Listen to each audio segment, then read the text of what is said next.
Halo sahabat YouTube semua, Assalamualaikum.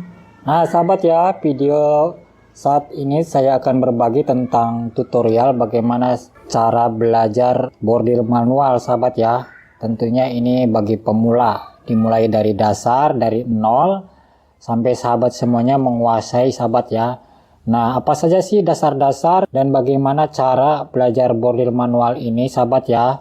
Dan apa saja sih peralatan yang harus dipersiapkan? Yang pertama tentu saja ya sahabat semuanya mempunyai mesin bordil ini ya, tentunya mesin bordil manual. Dan yang kedua adalah seperti RAM, ini pemidangan ya. Ini pemidangan ini bermacam-macam sahabat ya, ada yang dari plastik, ada yang dari bambu seperti ini sahabat ya. Dan saya merekomendasikan sahabat ya, kalau sahabat semuanya hendak belajar bordil manual ini dari awal ya, ataupun untuk pemula ini saya rekomendasikan adalah menggunakan RAM yang besar sahabat ya, yang paling besar. Mengapa demikian sahabat ya? Nah jadi keuntungannya sahabat ya, jika sahabat semuanya terbiasa menggunakan RAM yang besar seperti ini, nanti apabila sahabat semuanya ya menggunakan RAM yang kecil tentu akan lebih mudah. Nah itu saja sahabat ya keuntungannya. Berbeda sebaliknya sahabat ya, jika sahabat semuanya menggunakan RAM yang kecil, maka sahabat semuanya nanti setelah bisa membordir, sahabat semuanya akan menjadi kaku, atau sahabat semuanya akan menjadi susah nih sahabat ya belajar berpindah ke RAM yang ukuran besar. Nah maka dari itu saya merekomendasikan belajarlah dengan yang tersulit dahulu sahabat ya, supaya nanti kita terbiasa yang tersulit dan nanti akan lebih mudah kemudian sahabat ya. Jadi bahasanya itu kalau dalam lagu itu berakit-rakit ke hulu sahabat ya. Nah jadi oke sahabat ya, langsung saja, ini jangan terlalu banyak yang dibahas sahabat ya. Untuk belajar bordir manual ini mudah sahabat ya. Jadi berapa lama sih belajar bordir manual ini sahabat ya? Tergantung niat sahabat semuanya. Kalau saya dulu 15 hari sudah bisa sahabat ya belajar bordir manual ini. Nah sahabat ya, oke, jadi apa saja sih ya yang harus dipersiapkan? Tentunya RAM yang sudah dibahas barusan ini, dan juga kain sahabat ya. Kain, sehelai kain, dan kain ini sahabat ya harus mencukupi dari RAM pemidangan ini. Jangan sampai kurang sahabat ya. Soalnya nanti kalau ini kurang bisa dijahit, ditambahkan sahabat ya dengan jahitan sampingnya ini. Agar nanti saat semuanya ya sahabat semua mengencangkan RAM ini sahabat ya. Jadi RAM ini kan nanti kainnya ini di sini dikencangkan sahabat ya, seperti ini. Nah jadi ini supaya bisa ditarik keliling sini dan ini tidak kendur sahabat ya, kencang. Nah itu saja. Terus yang selanjutnya adalah sahabat ya di bagian kursi. Kursi juga ini mempengaruhi sahabat ya. Jadi carilah kursi yang sejajar dengan sahabat semuanya ya, seperti ini sahabat ya. Ini kursi saya ini sahabat ya, kursi. Jika sahabat semuanya menggunakan kursi seperti ini dengan ukuran ketinggian, ini ketinggian sahabat semuanya harus disesuaikan sahabat ya. Jika sahabat ukurannya ini mohon maaf ya lebih pendek, ataupun ukuran dari tinggi badan sahabat lebih pendek, maka dengan menggunakan kursi seperti ini kursi sahabat akan membungkuk. Maka potonglah ini ya, saya rekomendasikan untuk memotong bagian kaki kursi ini jangan tinggi, jangan terlalu tinggi. Berbeda sahabat ya dengan mesin jahit. Kalau mesin jahit ini lebih tinggi, ini lebih mudah sahabat ya. Nah berbeda tentunya. Jadi kalau mesin bordir ini jangan sampai sahabat semuanya saat membordir ini sampai membungkuk sahabat ya posisinya. Nah seperti saya ini, kalau saya memang ini saya rasa ini cukup ya 165 cm untuk saya seperti ini. Dan ini sudah pas kalau bagi saya sahabat ya, ketinggian dari badan saya ini 165 cm. Dan untuk kursinya ini menggunakan kursi seperti ini pas ini sahabat ya. Jadi saya tidak harus memotong lagi di bagian kakinya.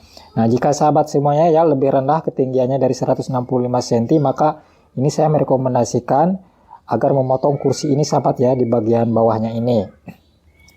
Nah tahap selanjutnya setelah memperhatikan kursi dan ini sahabat ya, kaki, di bagian kaki saya merekomendasikan jangan memakai alas dulu sahabat ya. Kalau untuk belajar ini tidak apa-apa ya, tidak ada setrumnya ini, jangan khawatir ini terkena setrum sahabat ya. Jadi di sini tidak ada setrumnya. Dan sahabat semuanya yang kaki sebelah kanan tentu berada di tuas ini ya untuk bagian pedal gasnya, dan juga di bagian kaki yang sebelah kiri ini naikkan sahabat ya ke sini agar ini sangat ini sahabat ya. Jadi menaikkan kaki ke sini ini ada pengaruhnya ini. Jadi berbeda dengan belajar bordir seperti kaki seperti ini berbeda sahabat ya dengan kaki yang dinaikkan seperti ini. Ini bahasanya kalau kata saya itu lebih lebih apa sahabat ya, lebih tumanina sahabat ya, lebih tumanina ya, seperti ini sahabat ya. Mohon maaf ini gelap karena saya tutupin seperti ini sahabat ya. Nah jadi naikkan kakinya seperti ini yang sebelah kiri sahabat ya, dan ini yang sebelah kanan berada di tuas. Selanjutnya adalah memperhatikan ini sahabat ya, untuk bagian tuas senggolan ini ya. Nah tuas bagian senggolan ini harus pas di bagian lutut sini sahabat ya, di bagian samping lutut sini harus pas. Karena ini adalah kunci dari semua bordilan ini di sini sahabat ya, di senggolan ini. Jika senggolan ini berada di bawah sini ya, ataupun terlalu ke sini, maka ini kita akan kesulitan sahabat ya. Jadi sahabat semuanya akan merasa kesulitan nanti saat membentuk bunga-bunga di bagian bentuk bunga-bunga ataupun motif bordilan ini. Dan ini bisa ditarik sahabat ya. Nah untuk bagian ini bisa ditarik seperti ini dan juga seperti ini. Bagian penguncinya ada di bawah sini sahabat ya, jika ingin mengencangkan dan menyetelnya. Dan jika sahabat ya ingin menurunkan ini sahabat ya, jadi ini seandainya ini terlalu tinggi ini atau terlalu rendah, ini terdapat baut, silakan dibuka saja baut ini dan disetel kembali ini ya, bagian senggolannya ini dipaskan di bagian lutut. Nah seperti ini ya sahabat ya, tuh. Dan ini adalah untuk membentuk ya, tuas ini nih untuk membentuk bunga-bunga yang ada di mesin boril ini sahabat ya. Nah sahabat ya, selanjutnya adalah setelah semuanya ini sudah sahabat pahami ya, mari kita simak ya sahabat, bagaimana sih awalnya ya cara belajar boril manual ini ya, agar sahabat semuanya ya bisa cepat belajar boril manual ini. Nah jadi ya tahap selanjutnya sahabat ya, ini pasangkan kain ini di ram pemidangan ini sahabat ya, seperti ini. Nah seperti ini, dan ini dipukul saja seperti ini ya, usahakan ini supaya rata ya, ini sejajar semuanya seperti ini. Dan kain ini adalah ditarik begini sahabat ya, dikencangkan, jangan sampai kendur sahabat ya. Oh ini kan masih kendur tuh sahabat ya, jadi ini harus kencang agar nanti hasil bordilannya ini bagus sahabat ya, tidak mengkerut di kainnya ini, tidak mengkerut sahabat ya.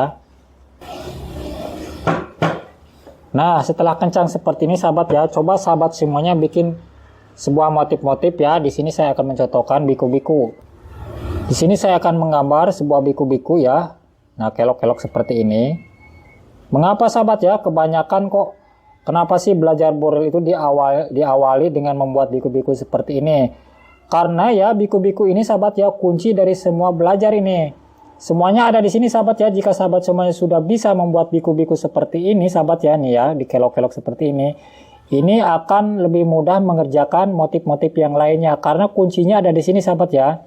Jadi kuncinya itu ada di sini. Nah seperti ini tahap awalnya, sampai benar-benar nanti sahabat semuanya bisa menguasai membuat biku-biku seperti ini sahabat ya. Nah ini sudah saya gambar sahabat ya, mungkin tidak terlihat sahabat. Nah seperti ini. Nah ini biku-biku ini ya. Baik, bagaimana cara mengerjakannya sahabat ya? Saya akan menghidupkan mesinnya ini.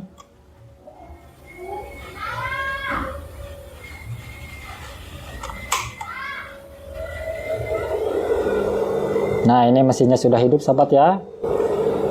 Nah sebelum memulai sahabat ya, perlu diperhatikan juga ini di bagian tangan sahabat ya. Jadi di bagian tangan ini juga jangan asal memegang sahabat ya.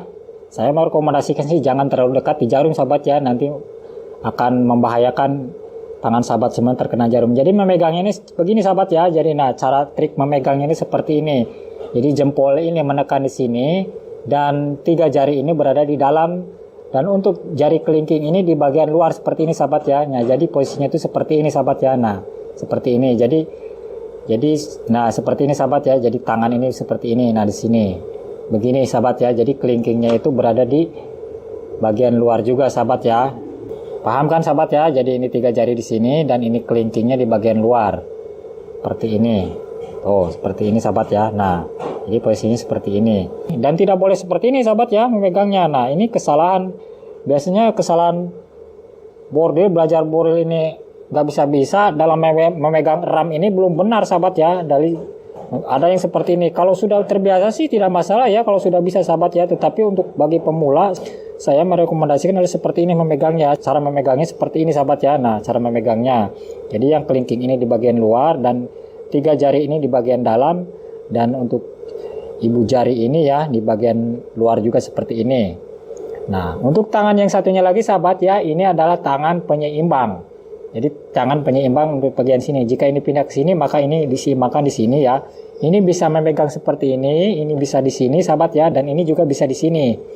Ini adalah untuk penyeimbang. Nanti sahabat semuanya sesuaikan saja bagaimana posisikan memboril ini, bagaimana sih nyamannya sahabat semuanya untuk memboril ini sahabat ya.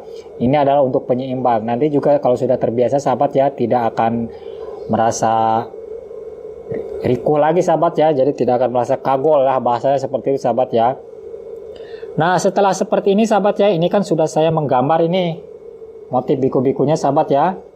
Jadi posisikan ya sahabat ya, ini lurus, patokannya adalah jangan miring seperti ini, jadi ini lurus di dada sahabat ya. Nah lurus ke dada sahabat semuanya, supaya nanti hasilnya ini, hasil bordilannya ini bagus ya, maksimal. Jadi bentuknya itu sempurna sahabat ya. Bordilan yang dibuat ini bentuknya sempurna jika posisi ini betul lurus gitu sahabat ya. Nah nanti trik-trik selanjutnya mungkin ada sahabat ya, tapi ini untuk pemula saja. Di sini saya akan mencontohkan membuat biku-biku ini sahabat ya.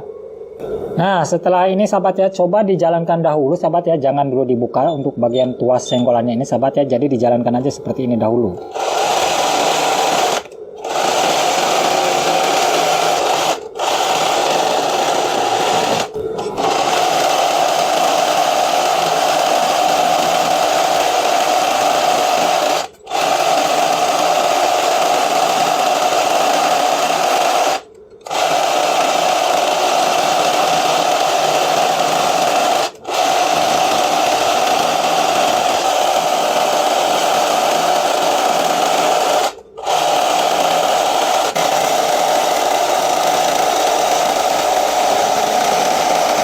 Nah ini sahabat ya, jadi biku-bikunya ini sudah jadi sahabat ya, seperti ini biku-bikunya ini. Jika sahabat semuanya sudah bisa ya membuat ataupun membentuk motif bunga biku-biku seperti ini, dan untuk mengerjakan yang lainnya mudah sahabat ya. Contoh di sini saya akan membuat coba bentuk bunga ya sahabat ya. Seandainya di sini saya membuat daun sahabat ya. Ini saya akan mencontohkan daun sahabat ya. Nah daun ini adalah berbentuk biku-biku sahabat ya. Jadi ini melengkung seperti ini ya, dan ini lancip dan ini lancip. Ini adalah membentuk biku, cuman digabungkanlah kedua belah ini ya untuk bagian kanan kirinya, lalu membentuklah sebuah bunga. Nah makanya di sini sahabat semuanya dasarnya adalah harus membuat dulu biku-biku seperti ini sahabat ya. Buatlah beberapa buah ataupun beberapa hari ya untuk mempelajari membuat biku-biku ini sampai betul-betul sahabat semuanya ya mahir membuat biku-biku ini ya, menguasai membuat biku-biku ini, maka membuat yang lainnya ini akan menjadi mudah sahabat ya. Contoh di sini saya akan membuat bunga seperti ini ataupun daun berbentuk daun sahabat ya.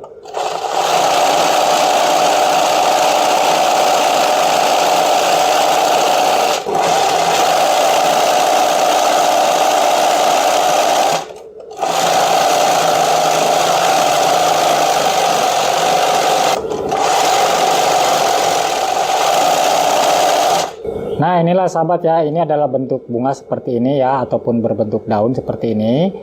Usahakan sahabat semuanya selanjutnya membuat daun-daun seperti ini sahabat ya, membuat daun-daun. Coba di sini saya akan mengganti benang terlebih dahulu sahabat ya, agar sahabat semuanya bisa memahaminya sahabat ya.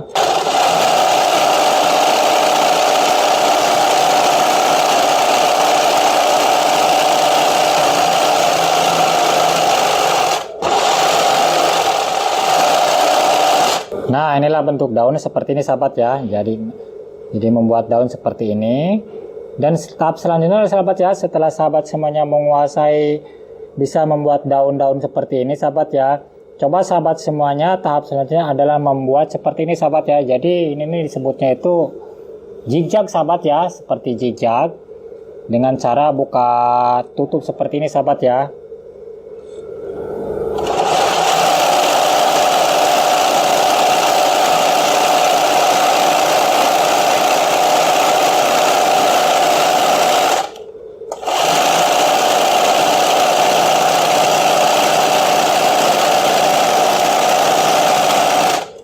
Nah ini adalah zigzagnya adalah seperti ini sahabat ya. Jadi ini adalah kegunaannya sahabat ya, untuk memperlancar ya sahabat semuanya dalam buka tutup ya senggolan di tuas mesin boril ini seperti ini sahabat ya. Nah jadi inilah gunanya sahabat ya, membuat zigzag seperti ini. Dan tahap selanjutnya adalah setelah sahabat semuanya membuat zigzag seperti ini ya, bagus itu ya. Perlu diperhatikan sahabat ya, seperti di awal tadi saya menjelaskan bahwa ini posisinya harus lurus di depan dada sahabat ya, tidak boleh miring seperti ini ataupun tidak boleh miring seperti ini. Sama membuat daun pun ya harus lurus seperti ini sahabat ya, jadi lurus di dada kita seperti ini. Membuat daun ini juga sama, kecuali sahabat semuanya nanti sudah mahir baru bisa ya menjalankan untuk berbagai macam gaya seni dari bordil ini sahabat ya. Tapi saya merekomendasikan kalau untuk pemula cobalah ikutin tutorial yang saya buat ini sahabat ya, agar sahabat semuanya nanti lebih mudah memahaminya sahabat ya. Nah, apa sih kegunaannya ya kita membuat zigzag seperti ini? Nanti sahabat semuanya jika ingin membuat bunga tutupan besar seperti membuat melati, bunga melati ini akan mudah sahabat ya jika sudah terbiasa membuat zigzag seperti ini, atau jika sudah sahabat semuanya menguasai zigzag seperti ini. Contoh di sini saya akan membuat melati seperti ini sahabat ya, bunga melati.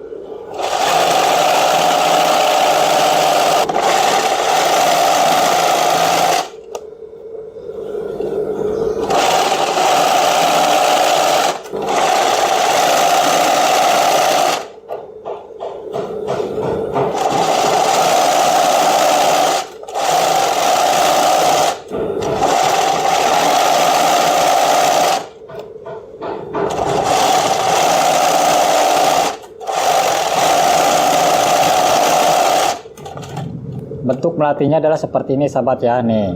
Jadi jika sahabat semuanya setelah menguasai membuat zigzag seperti ini, maka nanti sahabat ya kegunaannya nanti sahabat semuanya membuat melati ini lebih mudah sahabat ya, jadi bentuknya. Nah seperti itu. Baik sahabat semuanya ya, mungkin ini saja untuk bagi pemula sahabat semuanya. Jadi belajarlah bordil manual ini membuat biku-biku dulu seperti ini yang banyak sahabat ya, untuk beberapa hari sampai betul-betul sahabat semuanya mahir. Lalu buatlah seperti daun-daun ini sahabat ya, dan juga buatlah seperti zigzag ini saya tadi. Dan ini yang terakhir adalah membuat melati sebanyak mungkin. Nah mungkin nanti tutorial selanjutnya ya, tahap selanjutnya adalah saya akan membuatkan lagi tutorial untuk tahap bagian part 2 nya sahabat ya. Nah ini untuk dasarnya dahulu sahabat ya, setelah membuat biku-biku seperti ini. Tahap selanjutnya bagaimana cara membuat bunga-bunga di tahap selanjutnya sahabat ya. Baik sahabat semuanya ya, terima kasih telah berkunjung di channel ini. Semoga channel ini ada manfaatnya ya, tentu saja untuk di seputar cara belajar bordil manual ini sahabat ya. Assalamualaikum warahmatullahi wabarakatuh.